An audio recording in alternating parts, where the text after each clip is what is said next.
Kick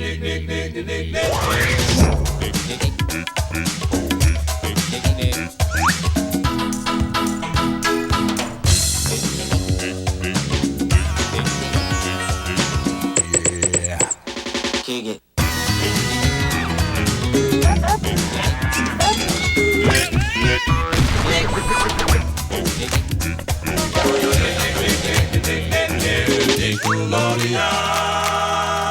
Ahoy, Nickelodeon fans, and welcome to This Week in Nickelodeon History. My name is Captain Eric, and I'll be covering any of the anniversaries that have happened on Nickelodeon in between the times of April 24th to April 30th.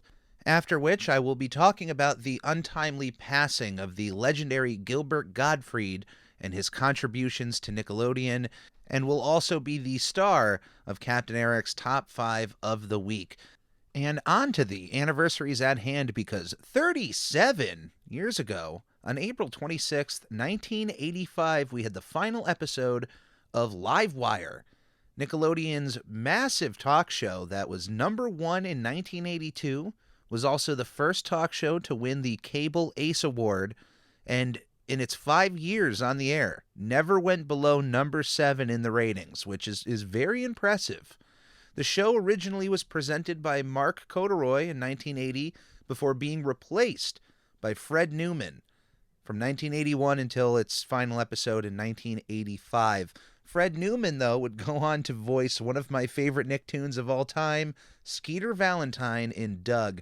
And honestly, I've never seen a single episode of Livewire, but it seemed to be an impressive piece of entertainment for kids at the time. There weren't, really any other talk shows for kids, so this got all of the attention. During that time, it was filmed at the Ed Sullivan Theater in New York, which was the same studios as Sesame Street. And they also featured a parade of guests and celebrities that even at some points were unknown bands and singers making their first television appearance through Livewire. But a few of the big acts to come through the show were that of the band Kiss.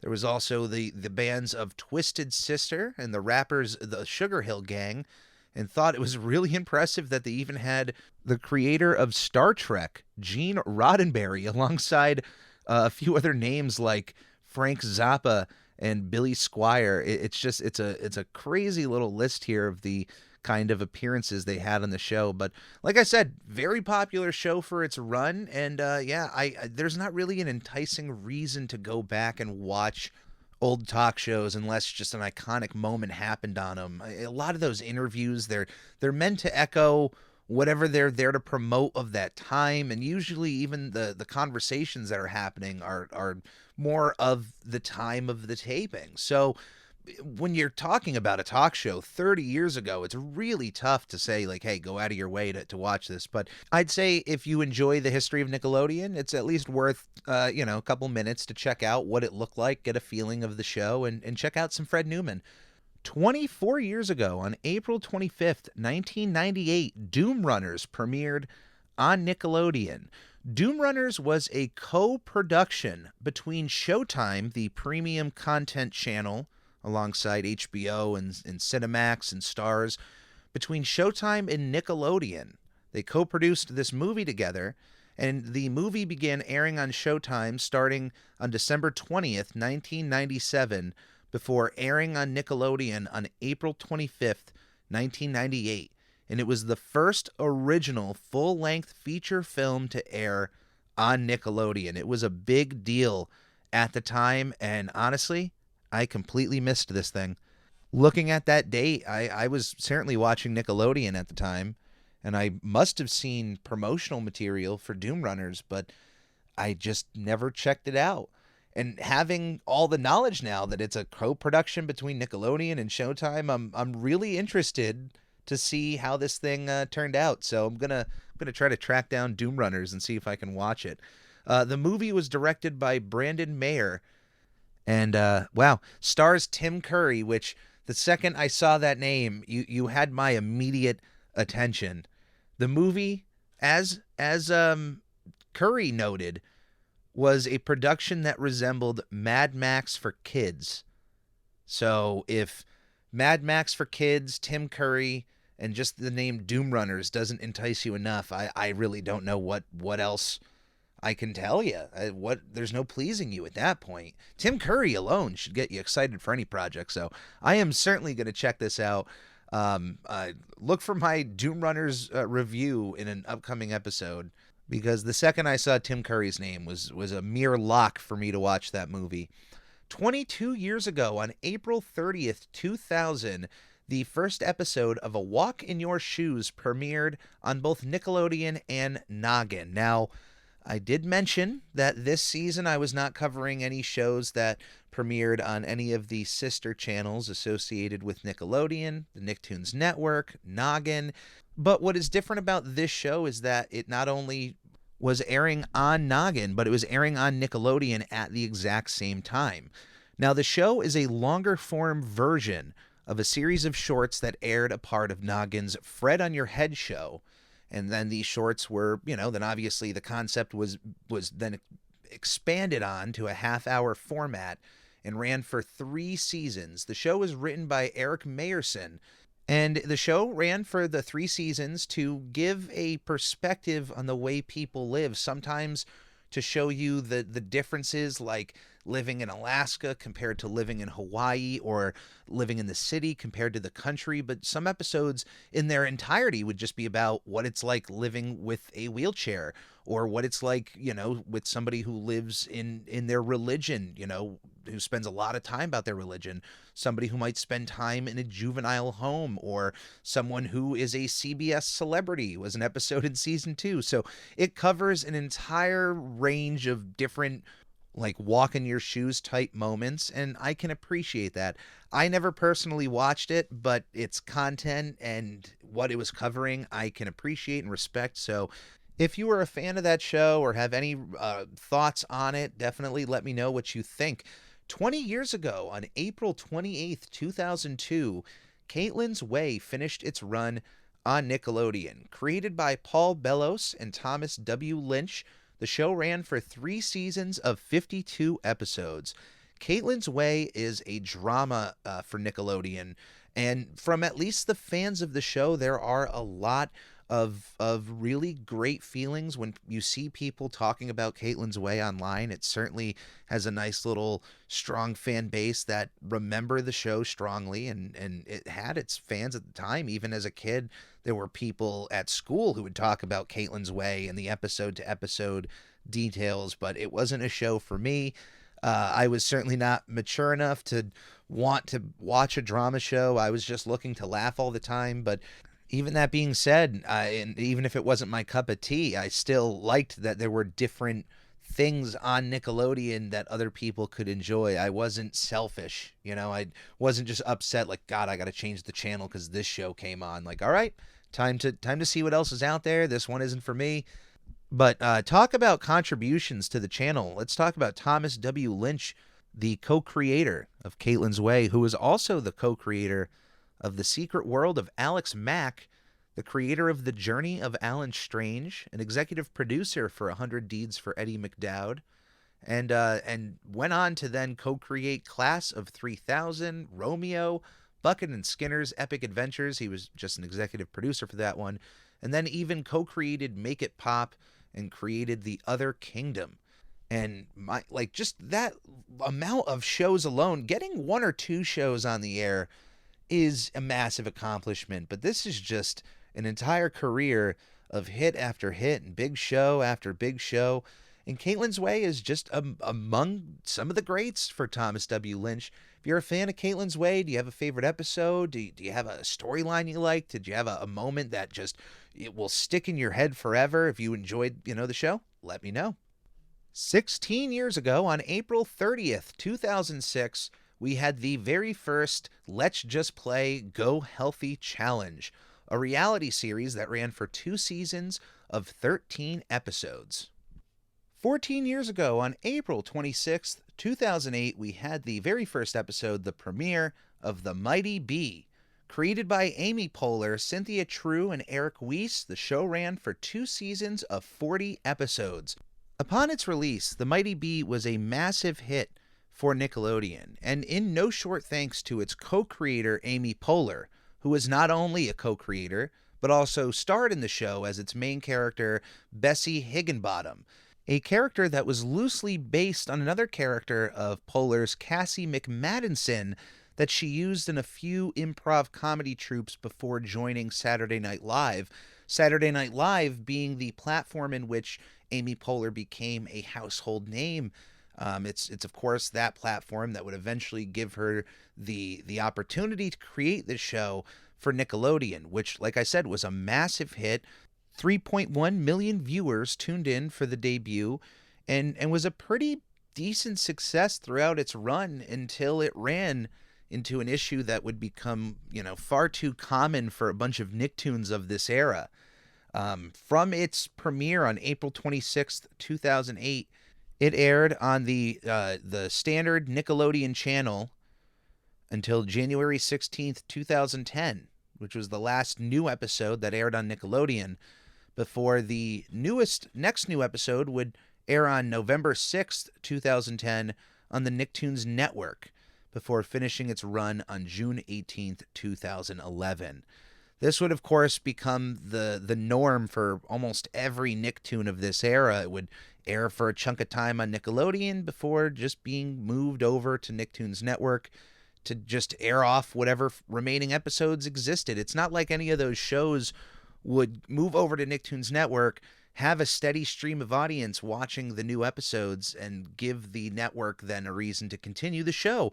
If that at least happened once or twice and it was a chance, they hey, this is the last ditch place. If you want to see new episodes of this show, watch it on Nicktoons Network. If that was even an opportunity, then it wouldn't be such a negative. But the fact that that was just never the opportunity, it was never the case, and it just became kind of the Nicktoon graveyard, if you will, it was not a pretty sight to see. I was not a fan of the Mighty Bee. I watched the premiere, but this was, unfortunately, I was past the peak of the mountain of, just falling in love with every new piece of Nickelodeon, entertainment that would come out. And I enjoyed it. There was a lot of energy to come out of Amy Poehler. She was certainly a driving force of the show in both writing and in just voice comedy. She was just a fireball of comedy, a machine gun left and right, trying everything that she possibly could to bring some of her on stage energy into the animated world, and it worked. You can definitely see it. Bessie is a great character, but I don't know. There was a feeling about it that just for me, it was just off. It maybe was a little bit too similar to SpongeBob, at least the dynamic she had with her friend. So I know that I might not be the biggest fan of the Mighty Bee, but I know that there are a lot of big fans of that show out there. You can see it anytime Nickelodeon does a little anniversary or putting up the theme song up on their YouTube channel. You could just, see people just glow with joy anytime they see that show. There's a lot of fond memories for it. So if you enjoyed the Mighty Bee, definitely let me know what you think in the comments below. 9 years ago, on April 27th, 2013, we had the final episodes of a pair of shows on Nickelodeon. The first one being Super Ninjas, created by Leo Chu and Eric S. Garcia. The show ran for 2 seasons of 39 episodes. The second being Marvin, the show created by John Ross and Jeff Bushell. That show only ran for 1 season of 19 episodes. Also notable about Marvin, it was a starring vehicle for Lucas Cruikshank, better known as the character of Fred, one of the early pioneers of YouTube, in terms of just the character of Fred, not being a YouTuber and vlogging and whatnot as themselves, but creating a persona, creating a character, and then that character having their own YouTube channel. It was certainly unique. And Fred blew up on YouTube. I remember being in middle school and not liking Fred and hating his success, but hate is just love disguised as jealousy. Enzo Amore. It was something that you saw the success of someone else and you thought it was the dumbest thing in the world, but when you just sit back and think about it, it really didn't take that much effort to go and do what he was doing. The difference between you and I and Lucas was that Lucas had the drive to just do it and to make videos and to make content and to push through all of the negativity. And it led to a career for himself, not only with the character of Fred, but then led to at least giving him another opportunity to show what he has as an actor. And that was Marvin. You know, hey, one season of 19 episodes might not seem like a lot for people, but you know, there's a lot of shows that don't even get off of the pilot episode. So if you can secure yourself 19 episodes of a TV show, that's better than nothing, and that's better than one. That's better than your show getting canceled after 3 episodes. So, you know, I would take that if I were him. I'd be happy about that work. But yeah, both of those shows, Super Ninjas and Marvin, both ending on the same day. 7 years ago, on April 24th, 2015, we had the final episode of Team Umizoomi. Created by Sue Kim, Michael T. Smith, and Jennifer Twomey, the show ran for 4 seasons of 80 episodes. This was a Nick Jr. show, and pretty much you can pinpoint every Nick Jr. show and what's kind of the main theme they want to get across, what's the main subject they want to teach kids. Sometimes it's super simple life lessons, and other times it's Team Umizoomi with a very specific piece of teaching, and that is everything to do with math. The team here are here to teach your kids about very simple math problems and simple problem-solving skills. My cousin's kids were watching a lot of Team Umizoomi at the time that it was airing, so I got to see a few episodes of it. It's every Nick Jr. show that you've kind of ever seen. Like, there's charm to it. They're there to obviously teach. They want to have a nice story to entertain kids, and I enjoyed it. So if you have a toddler and Paramount Plus is on, if Team Umizoomi is on there, it's got the Captain Eric stamp of approval in terms of a young mindset. I think it's fine, and I actually like when a show can devote itself entirely to one subject. So even though I might not say that math is my favorite, I can appreciate a show that's going to, you know, sit there and specifically teach about math, and I can certainly appreciate that. And that is it for the anniversaries for this week in Nickelodeon history, but I wanted to take some time to talk about the passing of the absolute legend that is Gilbert Gottfried, who passed away a few weeks ago on April 12th, 2002, at the age of 67. Gilbert was born on February 28th, 1955, and the word iconic gets thrown around a lot. But when I say that this man has the most iconic voice in entertainment, I don't think I'm going to find many people out there who are going to disagree with that. When you have somebody who has a one-trick pony voice, but is so good at their craft that they're able to not only take that voice and use it for a multitude of different characters, but also find different ways to express different emotions in one loud, obnoxious voice, one that wasn't even his real voice, for I don't think most people know. That classic Gilbert voice, the real ear-scratching Gilbert voice, is more embellished than anything else. The man is one of the best comics of our time, certainly underappreciated in that way. A man who is not afraid to certainly cross any lines anyone was willing to draw in the sand of comedy. And you know what? Even in those times that he missed the landings of certain jokes, and one would say, you probably could have done that a bit better, he wasn't one to disagree with you, but he never backed down from his jokes. He may admit if he missed the ball on something, but he rarely, if ever, apologized for his humor. And you know, in that regard, I have a lot of respect for a stand-up comedian who can really stand up by their jokes. His timing on some of them were not the best, but there's no denying that the man was just an absolute fireball of stand-up comedy.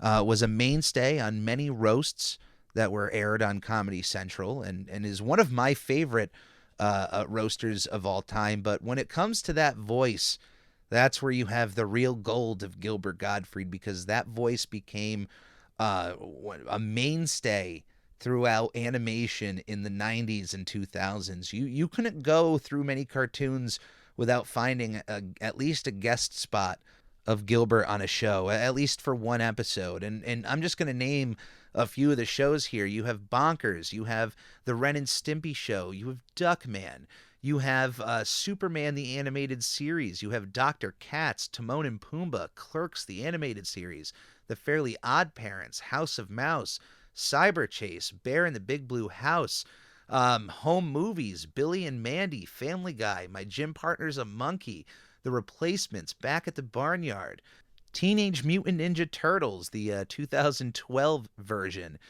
He was a part of the cartoon version of Mad and even appeared in 2019 on an episode of SpongeBob SquarePants, and then would also appear on Camp Coral in 2021. He was then, of course, the voice of God for Smiling Friends this year for HBO Max and Adult Swim. What's really impressive there is, like I said, the man had basically one voice, and all of those characters that he played through all of those roles sound similar, but he was so good at using that voice and changing it that even when all of those characters sounded the same, there was just even little bits of them that were different between them. That, if you at least were a Gilbert Gottfried fan and have listened to a bunch of those roles, you could just listen to the audio and, other than words and whatnot, know exactly what character he was portraying. It's crazy. At least I have the ability to do that. I don't know if you can. But I was listening to a lot of Gilbert at a young age and had heard his voice through so many different projects and watched him in so many different movies that I got used to hearing the subtle differences that he would use for different characters. Of course, his biggest voice role is that of Iago the Parrot, the sidekick to Jafar in the Aladdin series, a character that is the archetype of one of my favorite kind of cliches in writing, that of the villain underling that feels underappreciated and then eventually turns face to go over to the good guys. It was a lot of the entertainment I was soaking up in the 90s involved those kind of stories. Of course, the story of Iago throughout the Aladdin series is all about that redemption arc.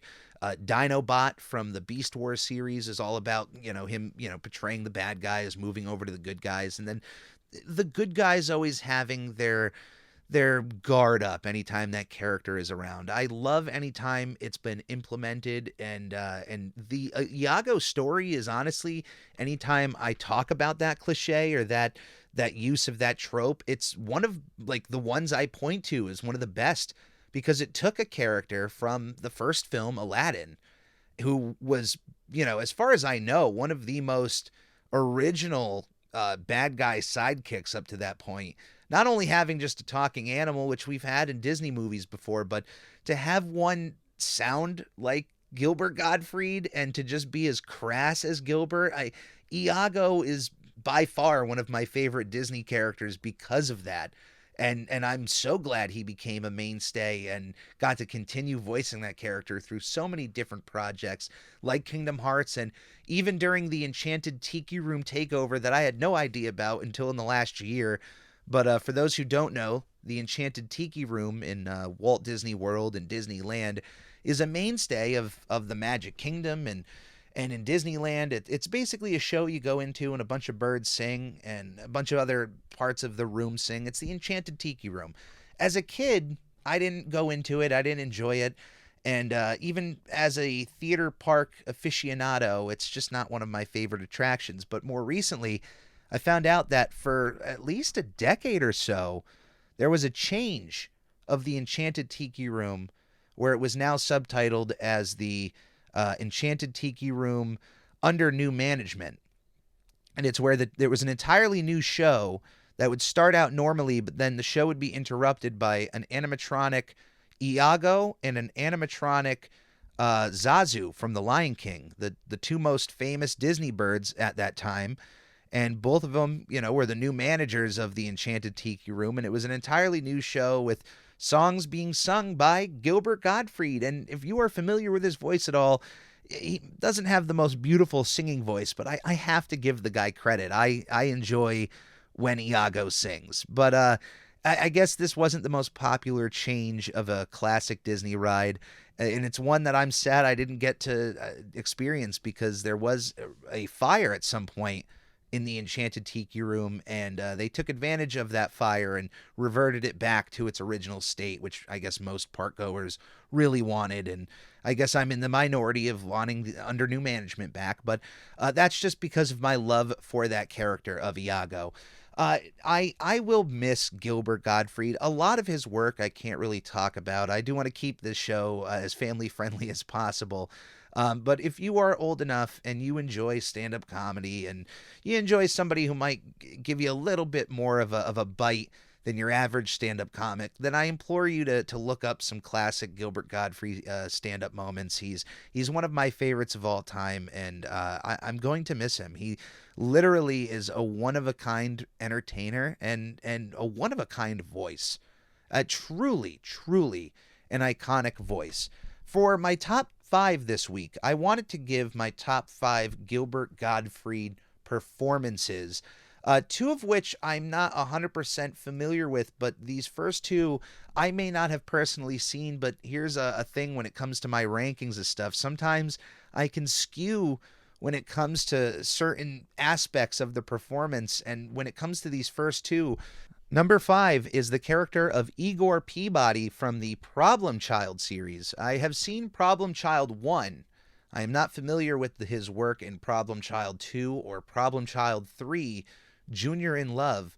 But between all three movies, alongside the Problem Child cartoon, Gilbert Gottfried always played the character of the antagonist of Igor Peabody. So to have that kind of dedication to the character, in which you're going to portray him in the three sequels, and even just to come back and voice the character for the cartoon, that's just, I got to give credit for that. So his role of Ian Peabody, I love him in the first movie, so I got to imagine he's just as entertaining in the other ones. But number four, I may not have watched this show, but like I said, I have to give credit where credit is due. Number four of my favorite Gilbert Gottfried performance is that of Digit from the show Cyber Chase over on PBS. The show has gone on for the last 20 years, premiering all the way back on January 21st, 2002, and has gone on for 13 seasons of 130 episodes, of which Digit is pretty much one of the main characters. He is the animal bird companion of the main characters who are in the cyberspace, and it all has to deal with inside of computers and whatnot. It's there to teach.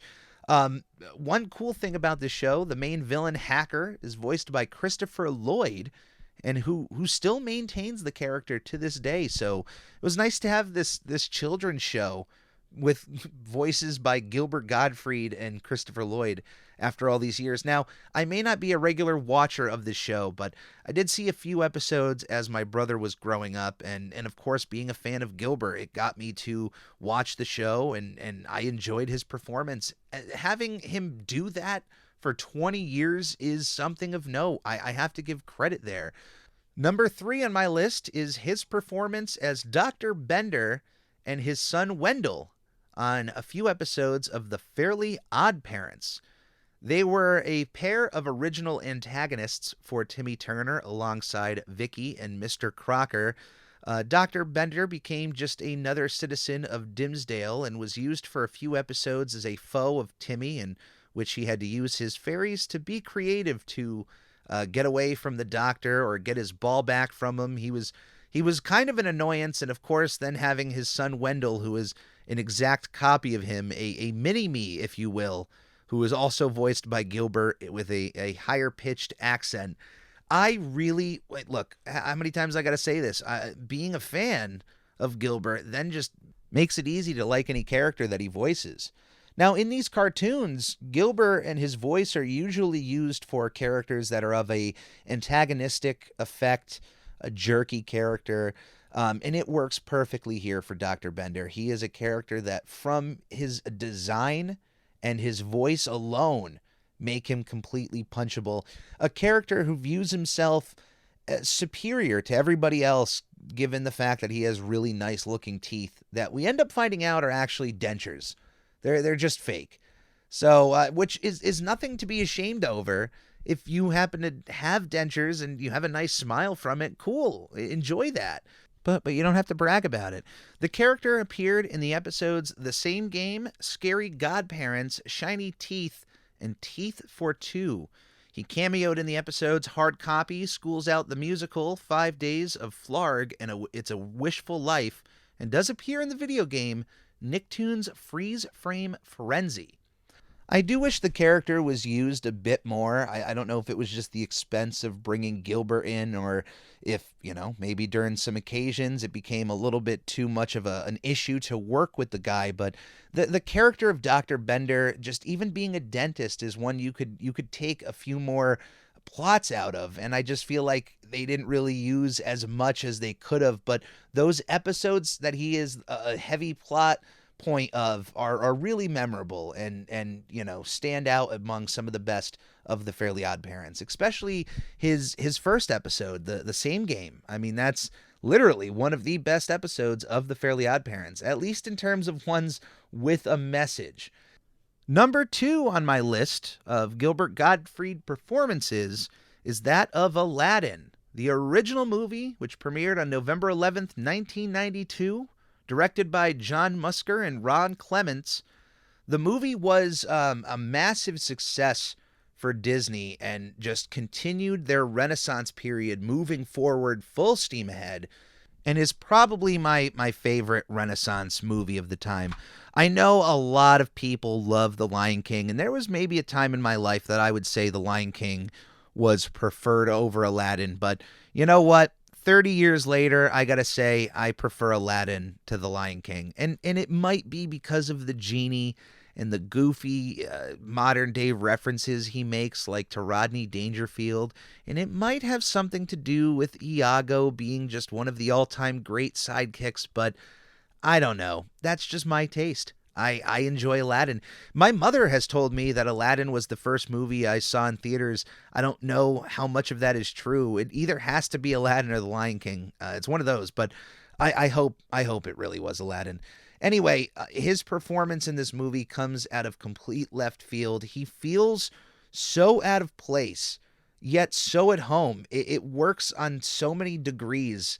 I don't know who first came up with the idea that this villain sidekick, mind you, one of the best visually looking villains to ever be in a Disney film, that of Jafar, and one of the most sinisterly voiced villains that we've had, to then have a sidekick like Iago, is the fact that works is just sublime. I don't know how to explain it. And it's not just me. I think I'm not alone in the pairing of Jafar and Iago being among some of the best in terms of Disney villains and their underlings, their sidekick there. But yeah, it works on every level throughout Aladdin. He is a wonderful sidekick. He doesn't ever really overstep on the annoying level, at least for me. But I might have a higher threshold for Gilbert than most, which leads me to number 1 on my list, which is Iago again, but specifically for The Return of Jafar. Now, The Return of Jafar is a special movie in my heart because at the time, I didn't really notice that it was of a lower quality than your average Disney movie. I didn't really see it as anything lesser than just oh my goodness, a sequel to one of my favorite movies. And I can't even begin to tell you how much I loved this movie as a kid. It was probably one of my most used VHS movies that I owned. There was something about the advent of a sequel. This might have been one of my first big film sequels, but to have a story with a beginning, middle, and an end, and have the villain get shooed away, to then have a sequel in which the villain comes back for revenge, that alone, take my money. But then to have the character I loved from the first movie have a redemption arc throughout the entirety of this film. The film may be called The Return of Jafar, but the real subtitle of this movie is The Redemption of Iago. And honestly, I would have no problem renaming the movie The Redemption of Iago, because that's what this movie is about. It takes a character that is firmly a villain from the first film, where he decides, you know what, I'm tired of being misused, I'm tired of being abused. mentally and physically, and I'm going to go give this good guy thing a shot. And it's written in a great way where the characters, rightfully so, throughout the movie, kind of keep their guard up with Iago. There's this great, we shouldn't trust you, but you're here and you are trying to show that you're helping us. And it's just one of my favorite kind of redemptions for a villain character.